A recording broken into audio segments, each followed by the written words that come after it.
Hello, fellow friends and podcast family.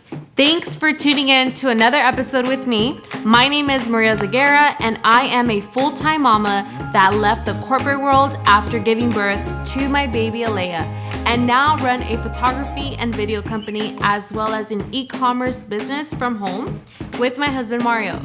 As you might have already noticed, I juggle a few things at once and can admit that the path is not always straight. But our vision of achieving financial freedom is what keeps us going.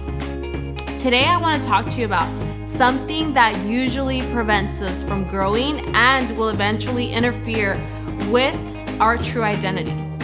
I have personally struggled with this a lot and still struggle with it till this day. And this is a cancer called trying to please everyone. Now, you might be wondering why I am calling it a cancer, and it's simply because it's a bad habit that grows uncontrollably to the point where we literally forget who we are, therefore taking over our entire identity. And let me clarify that we are all people pleasers and do it naturally. The biggest issue is when we try to please everyone. So let me begin by asking you, how do you become the person you are today? This is not an easy question since our personality, character, beliefs, and thoughts are shaped by the influences, values, and attitudes found in our home and surroundings. Our brain is literally a sponge that will absorb anything and everything that comes near it. This is all done to fulfill our need to belong and be accepted. As a result, we can find ourselves trying to please everyone around us. Have you ever noticed yourself acting a certain way in front of some people and a completely different way around others? Or even having a different opinion or an outlook on a specific topic, but agreeing with the other person only to feel acceptance? I have done this myself and I hate it. It wasn't really until I started having a closer relationship to God that I noticed it and decided I did not want it to be this way. Now that you know what shapes our uniqueness, let's talk about some cons when trying to please everyone. For starters, no matter how hard you try to impress people or live up to other standards, when you do things just to please everyone, you will eventually become unhappy and insecure with yourself. This can be very challenging for a lot of people, especially when the person you are trying to please is someone you admire or who has raised you and has a very close relationship to you. For most, this can usually be parents, siblings, your spouse, or even your boss. Our behaviors and responses have a major effect in our lives and where we go. For example, some people can find themselves saying yes to a few more hours at their job in order to please their boss. But behind the scenes, this may cause problems because you have been searching for a few extra hours to spend at home with your family or get yourself back in shape. Think about who you are trying to do this for. If you have a certain goal or perspective, but your actions say otherwise, who are you really trying to please? Yourself or the other person? I could give you hundreds of examples of this, but I think you get the point. Secondly, you will fail to allow yourself to be the real you.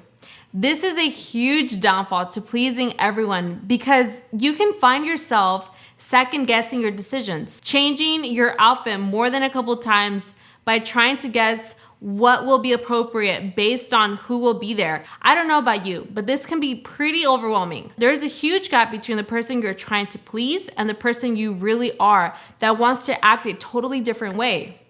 This can cause a disconnected feel with yourself because you will slowly lose sense of your true values and beliefs.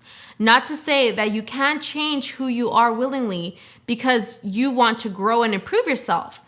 It's just important to remember who you are doing this for. Lastly, not only will those people eventually catch on and recognize that you will agree to anything they say or do what they want, but they will not trust or respect you. It seems pretty ironic that the person you are trying to please may be the person that rejects you and feels like they cannot trust you or confide in you because they do not see the honesty at heart, and they don't want to be friends with someone who's not transparent and real, right? Let's fight the fear of rejection and trying to be accepted by everyone. This is not sustainable, and you will fail the person who matters most, which is yourself. Once you identify who you are or want to become, the rest of your decisions become more clear. For the longest time, I struggled with certain decisions. I would tell myself, I am not going to drink alcohol anymore. And the minute one of my old friends would invite me to go have dinner, I could not resist the temptation to order a drink, only because it was acceptable within that group of friends, and they would not criticize me for it. But if a friend from church invited me out, I would never even think about ordering an alcoholic beverage, simply because it would question my credibility as a Christian. I struggled so much with identifying who am I really, and would just tell myself, it's 2020. Everyone drinks a glass of wine once in a while, right? But no, I was wrong. Once I sat myself down and I told myself, okay, Maria Oseguera, what kind of people do you want to attract in your life? What kind of values do you want to plant in your daughter's life as she gets older? And it was so clear to me after that.